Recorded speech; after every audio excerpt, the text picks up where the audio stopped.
भाई भारत एक साथ आजाद हुआ कि नहीं? हाँ। तमाम प्रदेश एक साथ आजाद हुए? हाँ। तो फिर क्यों बिहार इतना पिछड़ा रह गया? और फिर कोई जाति या धर्म? पहले बिहारी अस्मिता की लड़ाई है। हम लोग को निरंतर जात पात धर्म मजहब के बांटने की कोशिश की गई।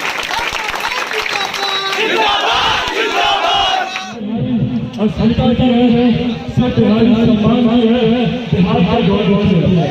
और मैं ये सवाल आप लोगों के बीच में करता हूं कि आज आजादी की 75वीं साल की आगे बढ़ बना रहे हैं। इन 75 सालों में क्या कारण है कि बड़े साथी राजा थे हमारा प्रदेश आजादी कर पाया? उस कारण को हम लोग को अपने प्रदेश में सही मायनों में विकास उसके लिए आप लोग को साथ अपनी इस लड़ाई में आप लोग का समर्थन चाहता है। इस सूचना के साथ कि आप लोग के साथ और समर्थन हमेशा मुझे बढ़ाने के लिए और मुझे प्यार करने के लिए बहुत बहुत धन्यवाद। जय भीम, जय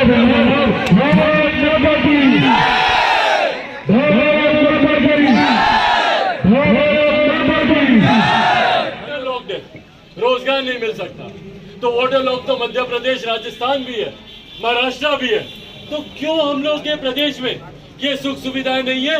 ये सवाल हम लोग को पूछने की जरूरत है। जब तक हम लोग इस सवाल को नहीं पूछेंगे कोई दूसरा आकर हमारी मदद नहीं करेगा। हम लोग को ऐसे ही बार बार जाना पड़ेगा दिल्ली, बंबई। भाई भारत एक साथ आजाद हुआ कि नहीं? हाँ। तमाम प्रदेश एक साथ आजाद हुए? हाँ। तो फिर क्यों बिहार इतना पिछड़ा रह गया? ये सवाल अगर हम नहीं पूछेंगे तो कौन पूछेगा यार? पूछिए उनसे कि भैया क्यों? क्या आप लोगों ने कभी सुना किसी ने कि कोई दिल्ली का लड़का बिहार आता हो शिक्षा के लिए? बंबई का लड़का बिहार आता है रोजगार के लिए? तो क्यों सिर्फ हम बिहारी दूसरे प्रदेश जाते हैं भैया?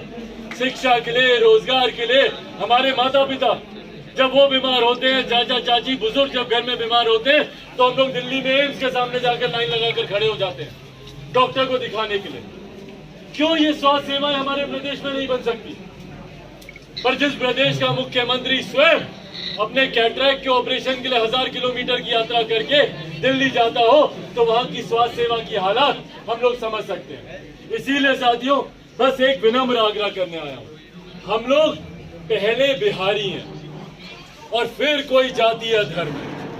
पहले बिहारी अस्मिता की लड़ाई है। हम लोग को निरंतर जात पात धर्म मजहब के बांटने की कोशिश की गई।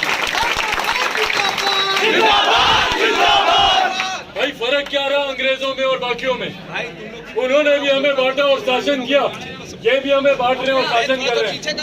कभी दलित महादलित के नाम पर, पिछड़ा अति पिछड़ा के नाम पर, हिंदू मुसलमान के नाम पर, अगला पिछड़ा के नाम पर सिर बांट रहे और वोट बैंक बना रहे। इसीलिए ये आग्रह कर रहा हूँ, हम सब पढ़े लिखे लोग हैं, हम सब अपने अधिकारों को जानते हैं, हम सब अपने अधिकारों के लिए लड़ना जानते हैं। तो पहले ये बिहारी अस्मिता की लड़ाई है। पहले हमें एकजुट होकर बिहार को आगे लेकर जाना है।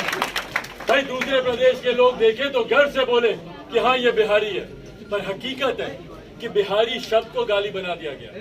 आप दूसरे प्रदेशों में जाइए, वो वहां पर लाठी चलाते हैं। दिल्ली बंबई में ए बिहारी बोलकर लाठी चलाई जाती है।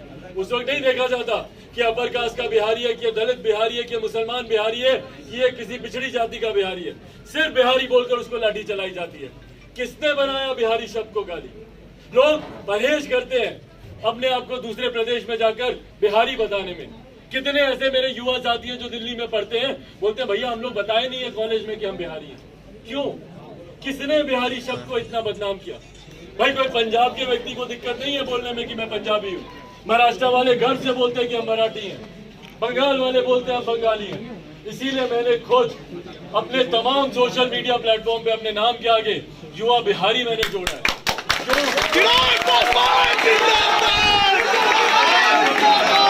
मेरी लड़ाई सिर्फ बिहारी गौरव, बिहारी सम्मान, बिहारी अस्मिता की है, बिहार के खोए हुए गौरव की है। भाई एक प्रदेश जो सबसे ज्यादा IAS IPS अफसर देता है, जहाँ पे बड़े बड़े अस्पतालों में चले जाइए टॉप पोस्ट पे बैठे हुए डॉक्टर्स हमारे बिहार के। पर वहीं बिहार की व्यवस्था देखिए, शिक्षा के मामले में कोई शैक्षिक संस्थान नहीं। कोटा जाते हैं हमारे बच्चे पढ़ाई करने के लिए, और कोटा की भी बात सुनिए। कोटा में पढ़ने वाला बिहारी, पढ़ाने वाला बिहारी, अधिकांश शैक्षिक संस्थानों के मालिक वहाँ पे बिहारी, पर व्यवस्था राजस्थानी। भैया क्यों ये व्यवस्था हमारे प्रदेश में हमें नहीं मिल सकती? क्यों पटना को हम लोग एजुकेशनल हब नहीं बना सकते? जो कोचिंग का जितना पैसा करोड़ों में जाता है दूसरे प्रदेश में, वो हम अपने प्रदेश में क्यों नहीं खर्च कर सकते? वही आईटी जॉब्स की बात है। तो जब दिल्ली, गुरुग्राम, बैंगलोर में आईटी सेक्टर्स खुल सकते हैं, तो पटना आईटी हब क्यों नहीं बन सकता? आखिरी बार इन्वेस्टर समिट कब हुआ था मेरे प्रदेश में? हम में से किसी को पता भी नहीं होगा। कब निवेशकों को बुलाया गया कि भाई आप आए, इन्वेस्ट करें, सिंगल विंडो क्लियरेंसेस से, कि ताकि निवेशक आके निवेश करें? इसके बारे में कोई चर्चा नहीं करता।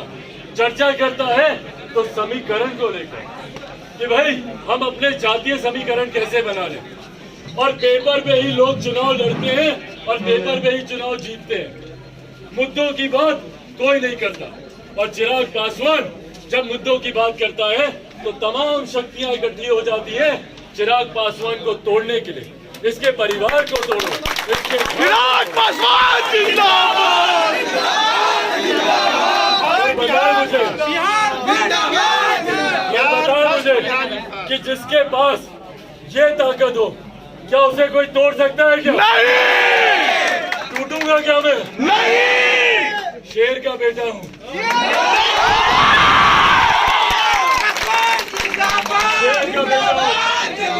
मेरी अंतिम सांस, मेरे शरीर के अंतिम खून का कतरा से बिहारी गौरव, बिहारी सम्मान के लिए लगता है।